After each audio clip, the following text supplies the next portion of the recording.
when we survey our audience, we find out more than half of them have come from a referral.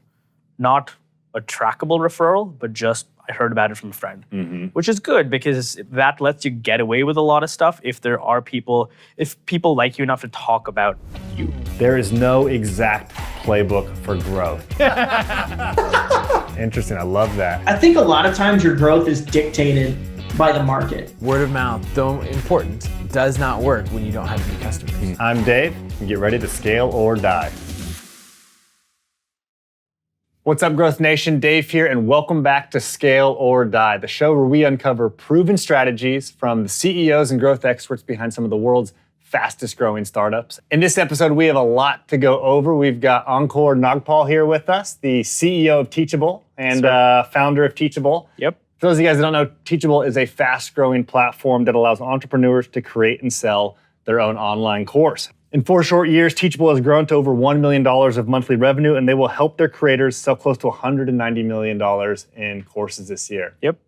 Ankur, thanks for coming on, man. It's a pleasure to be here, man. It's exciting. So we were laughing about something in the office today. I was looking at your Twitter. Yeah. And the pinned tweet that you have at the top is hilarious. I'll show it to people. We were all just cracking up. Is this my family? So for those that are listening on the podcast, it's basically, it says, I think I need to take my parents off our monthly investor update. And then it's an email of your investor update back in April. And we only grew 3.5% that month, and Dad was not impressed. Dad. That's your dad responding? Yeah, that's my dad. He says hi. My parents still have a shared email account. They both have the same email, but that was definitely my dad. That's hilarious. Yeah. The response is, hi, not bad though, could be better, Even this morning, my dad called me and he's like, what do you think? Is growth going to be 3% this month, 2.5%? Where do you think we're going to land? It's like, Dad, this is not your company. So has that been like your life all growing up? Sort of, but it's funny. Honestly, like my parents are highly, highly supportive. Just looking at this out of context, it seems like they're have certain expectations, but no, they're super chill. This was just because I talked to him about work and stuff. It presents him in that light, but yeah. Yeah, very cool. We thought that was really funny. And the worst part is, so we also have a Facebook group, right? It's 25,000 members.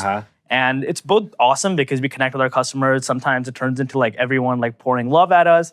But occasionally when we get stuff wrong, it's also where all our customers like kind of gang up on us. Yep. And the worst thing is to say something bad has happened and we're already in the midst of a PR crisis. I started getting my Facebook messages from my dad quoting posts in the group because he's in the group too. So funny. He's like, "What are you guys doing with VAT taxes?" I'm like, "Dad, this is not your domain." That's amazing. Well, it's fun to have family tied with startup. Sometimes a little bit weird. Yeah, a little bit too much sometimes. Yeah. Well, tell us about Teachable. I mean, how did you guys start? Yeah. What's your model? How do you make money? Yeah, absolutely. So Teachable is now a little bit over 4 years, which is insane because we were never intentional about, hey, we're going to create a company. Teachable started off as a side project. A friend of mine and I, Conrad, we had a few online courses on Udemy. We're teaching at General Assembly. And teaching on Udemy, we were able to get to $2,000, $3,000 in monthly revenue, but there was no way of scaling beyond that since you never controlled your own audience. You couldn't buy paid ads. You just couldn't, it wasn't a platform you could grow and scale with. So built the first version of Teachable entirely as a side project, validated it with Conrad as the first customer, and then slowly started going to other Udemy customers and, one by one, getting them on the platform. And it was probably 6 months in that I was like, okay, shit, this is a real company. Was the plan to actually build this into a product, or was it just, let's build something so we can sell more courses? It was in a way that I've had like 25 other side projects, and you always hope something kind of works, and this one did. So that was always a thought, but it took 6 full months to be like, this is a real company. Let me go and raise money for it and actually build this out. So 6 months later, we built. 6 months later, raised a bunch of money, hired an actual engineer who looked at all the shit code I wrote and like rebuilt it from scratch, and then off to the races. Very cool. Okay, so you started growing, and what was kind of the business model? And so the business model initially was, the product has always been mostly the same. The idea behind the product is always mostly the same. How can we help creators sell online courses as easily and as effectively with their own brand, their own domain, their own website? So that's been almost the same. Our business model changed a little from transaction fee only to more of a SaaS model with a little bit of transaction fees. So early on, we charged 15% of every sale, but found it really hard to scale that model since revenue was not predictable. But it's been 4 years since we moved to SaaS and kind of been primarily SaaS with about 20 to 25% of revenue coming in through payment processing. Gotcha. And I know are you trying to grow that payment processing now? Trying to grow the payment processing because frankly, it's easier to grow at this point just because This month, we will probably have $16 million worth of course sales going through us. Of the $16 million of course sales, about 8 to 9 million does not touch us at all. Like it goes straight from the buyer to the seller account. But by rebuilding payment processing, we can basically momentarily hold on to the money for talking like seconds here. Almost 3% is revenue. We have 80 basis points of margin. And then we can also do cool things for our customers, like pay their taxes for them, pay out their authors and affiliates and stuff. But basically on that 8 million, there's probably $250,000 of free revenue just by kind of redoing how we do payment processing. Very cool. I love that. Yeah. So you publish a lot of stuff online on Once a year. Medium, and just like if you go search what you're doing, you're pretty transparent with what you're up to. Tell us about that. Like, why do you do that? Do you worry about competitors, or you just feel like it's? I think transparency, frankly, it's like almost like this secret hack. I don't understand why more people don't do it. For me, are there competitors that like do all our competitors know numbers? Yes. Is that deeply going to change anything? No. And as a trade-off, I think you build trust with people. Like I think it's just so much easier to build trust with someone when you're completely upfront, completely truthful. And even internally, like as a company, we talk about transparency as one of our cultural values. So it's cool to be able to do that. Now, the real test will be, let's imagine we have a completely terrible year. Being transparent then, I'm sure, is going to be even harder, but I think that's the ultimate test, right? But you feel like things have been going well. There's some bad things, but it's mostly exciting. Mostly exciting. Write the updates. Yep. Very cool. Okay, so going back to the beginning, I was just curious, like talking about growth, how did you jumpstart growth at the beginning? Was it direct outreach? Was it ads? So a few things. I mean, one, we started by doing direct outreach to anyone that had a course on other platforms. Like it was disgusting. It was basically my personal Gmail copying and pasting the same email to like hundreds of people. It was not a scalable process at all. It was like the epitome of do things that don't scale. But very early on, we discovered like, okay, the Udemy audience to be a pretty good one.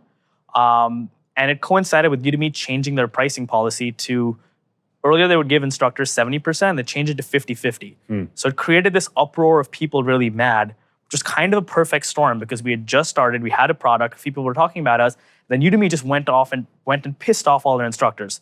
So that helped a lot. And then we did something that I found kind of cool. We eventually had to take it down, but we built a tool where you could log in with your Udemy credentials and we could pull all your Udemy content in a matter of minutes.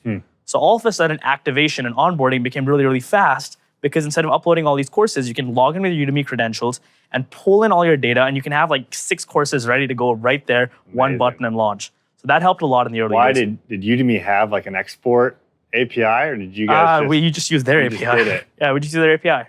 Amazing. So it was cool. Okay, cool. So you started off mostly kind of direct outreach, non-scalable Gmail. How did that change as you started to grow and were like, we can't do this? As we started to grow, we had to figure out a funnel. Most of our funnel came down to, it still frankly is, we have a free version. And through the years, we've continually gotten better and better at converting free users to paying users. The sad part is our biggest channel now is still the same as what our biggest channel was 2 years ago, which is primarily different kinds of workshops to convert free users to paid users. And that's been something we've used the same playbook over and over. On top of that, we used events a good amount. Like we run, like for instance, the end of October, we're going to run an online summit where we're going to, if we execute our plans, we're going to have maybe 60,000+ people sign up for the summit with a goal of converting anywhere from 1,500 to 2,000 new paying customers, which could be anywhere from 60 to 100K in new MRR. So events like that, while they take a lot of work and are not fully scalable, have also been a strategy we leverage, because what we find is in our space, it's still fairly influencer driven. Like other people want to do what Pat Flynn is doing. So leveraging the combination of workshops with influencers has worked really, really well. Do you do a lot of affiliate stuff with those kinds of people? We do, but it's probably still not enough.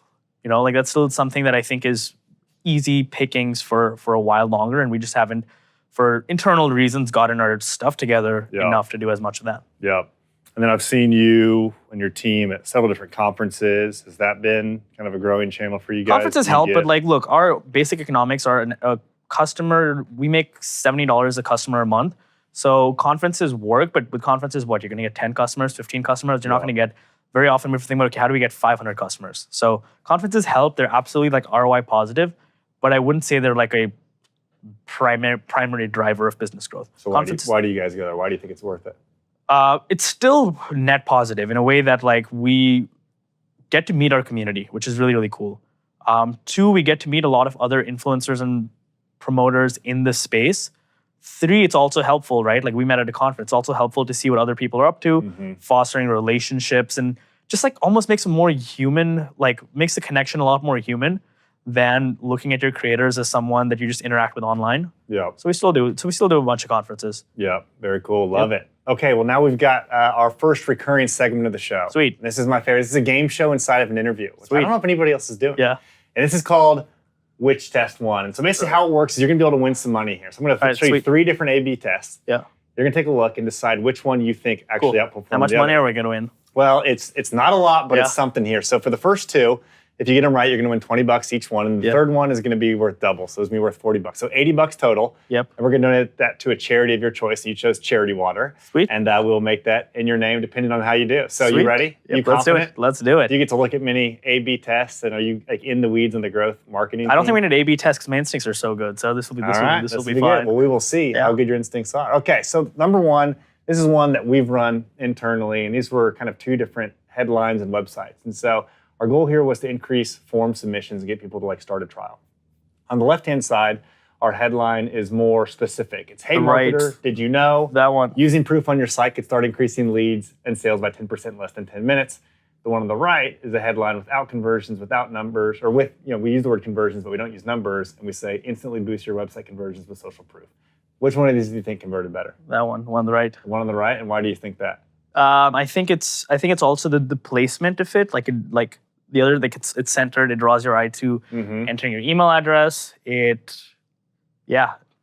right, we will see. The answer is A. Okay, let's go. Let's go. Yeah, this is one, I'm with you though. I mean, I like the cleanness of the one on the right. Yeah. The one on the left, I think it's more friendly. 22% is very significant. Yeah, real significant. And so we were excited about that. And we think a lot of it has to do with like, it just feels more friendly, but it's also more specific in the leads. I love people trying to rationalize why A/B test won because you have no idea if you're right or wrong. Totally. And on this one, we changed so many different variables. It wasn't like one little thing. Is it red by default or is the red state just like? Actually, that one's red. Yeah. And, it's different than the blue call to action. We kind of mixed call to action colors, which I think you're not supposed to do in the biz, but it worked for us so far. Yeah, so for us, we were trying to figure out how to, increase conversions of the one on the right, test B. And I think as a startup, like, it's easy to like test little tiny things in order to isolate the variable. But on the left, we're like, let's just scrap it. Let's start from scratch. Like, let's come at this thing and just try to do a whole different looking site.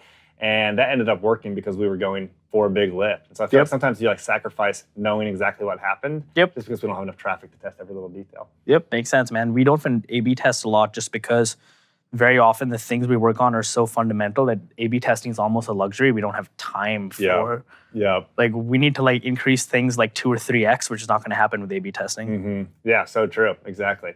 All right, number 2 is basically what we have here on the right-hand side. Test number B, or letter B, is our long homepage. This is just kind of our standard homepage.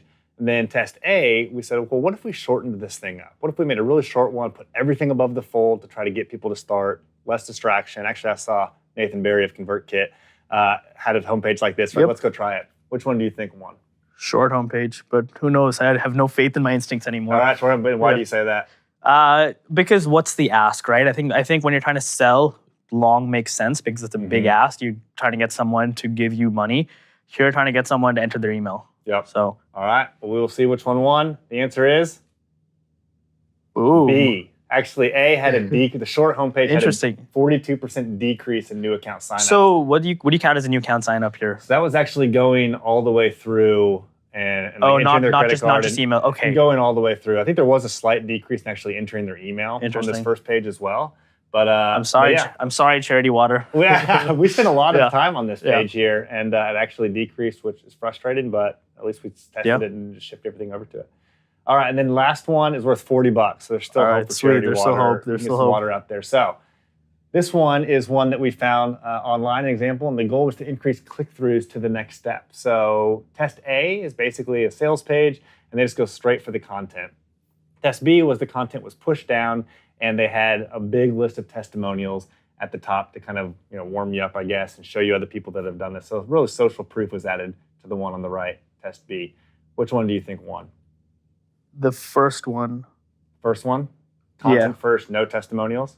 The goal was just to get people to move to the next step. To the next step.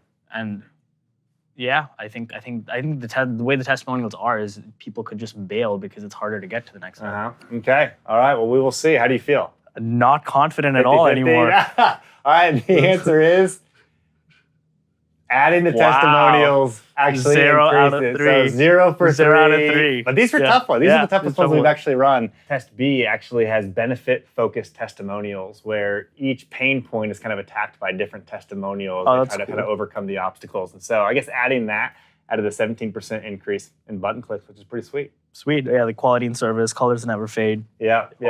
So I'm curious. Oh, well, sorry for charity water. We'll figure out a different way. No worries. Yeah. You can. Yeah. I guess you'll have to donate. I'll donate it. It's okay. So I'm curious. Like, what does the growth team look like? How have you built that out? How have you grown that? And how do you guys think about growth at Teachable? Yeah. So our marketing team has continually evolved, and right now we're almost in a state of flux where we're rebuilding a little bit because a lot of the things we used to do kind of stopped working. Just because for a long time, we do a lot of events, do a lot of things that added new revenue in kind of discrete chunks, while churn affected as a percentage, right? Yep. So we got a point where, we can do an event, it'll add 30 to 40, 50K in MRR, but the more MRR grows, unless we get our churn down, we churn a bigger percentage, so you keep needing to add more and more revenue to hit the same growth rate. So our marketing team is in a state of flux right now. Right now, we have it set up as 2 separate teams, an acquisition team and an engagement team. Okay. But we'll probably eventually move to 3 teams, an acquisition team, a product marketing team, and then an engagement team. Okay. Like right now, product marketing is a bit of a hole where we have someone on product doing a little bit, we have our content team doing a little bit, but it kind of fits in nowhere. And what do you mean when you say product marketing? What are you hoping that they would do? So I'll give you an example, right? Payments. We're about to launch a new payments product. There's no one deeply suited for driving adoption of that payments product within our customers. We have 20,000 customers. If we have 2,000 versus 5,000 people adopt payments, that's a huge difference in the success of how good this year goes. And right now, that kind of doesn't belong anywhere. Yes, our email team will do a campaign for it, but there's no one really owning product marketing, certain feature adoption as a category. And the bigger you get, the more customers you have, the more you have to use them as lever versus just new customers. So that's a bit of a hole in our marketing strategy right now that we're looking to rectify. Gotcha. And I know you just hired someone to take care of paid acquisition. Yep. That's been something that's been kind of frustrating for you, hasn't it? It is. We're sitting on. We have over, we have $11.5 million of cash that we want to use to grow faster, and we're not able to successfully deploy paid at a scale that actually works for us. So what's that been like going through that process? Has that been like a ton of experiments and that failed, or do you not have people to run it, or? It's been 2 phases. For a while, it was a bunch of experiments that never quite worked, and I think our funnel did a little bit of work to fully get there. And then for a while, we just had no one to do it. So it became the thing that we kind of slipped for a while. But yeah, now we just hired someone and we're super, super excited to see if we can actually learn how to spend money to grow faster. Like we could always do paid and can still do paid for the easy stuff, like retargeting to amplify existing campaigns. But straight up prospecting is pretty hard. Yep. And do you guys do any SEO work? You might call it content marketing. Yeah, we do. It's a reasonably good channel. Again, it's not like of the leads we get right now, it's still about 70-ish% come from people signing up for a free plan. Yes, content and stuff, all of that contributes only to about 20 to 30%. Interesting. And so where do most of the people come from? Obviously, you get a ton of signups. So the cool thing is, right, we help people basically build a website. And they, in turn, have lots of people coming to that website. Lots of those people see Powered by Teachable, and word spreads that way. When we survey our audience, we find out more than half of them have come from a referral. Not a trackable referral, but just I heard about it from a friend, which is good because that lets you get away with a lot of stuff if people like you enough to talk about you. Because frankly, I think we've misexecuted enough that had we not had the leeway of just inherently having people talk about us, we would not be where we are today. Yeah, I've looked up reviews of you guys and seen you guys thought seems like the customers love it. Super intuitive.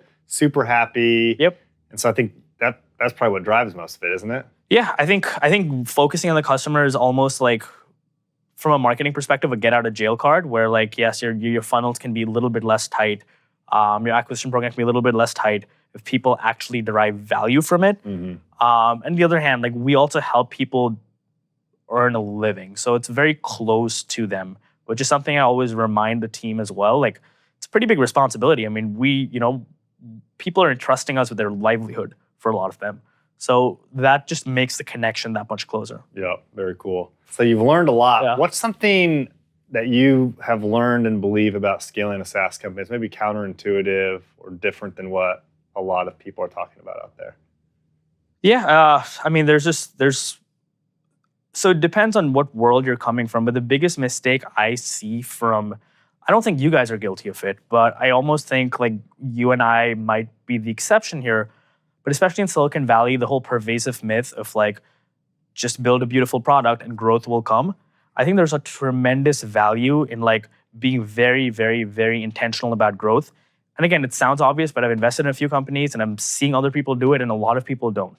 They focus so hard on the customer journey, so hard on the product, that like we were, like, part of the reason we grew is just because we were very intentional about it. We were never like, oh, hey, we're gonna grow, let's just grow at whatever rate we can. We'd work backwards. We'd be like, okay, we wanna grow 12% this month, and we think we're gonna churn 6%. So 6% of churn is 30K.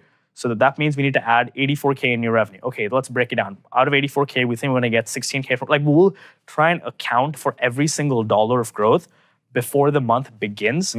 And most of the time we miss it.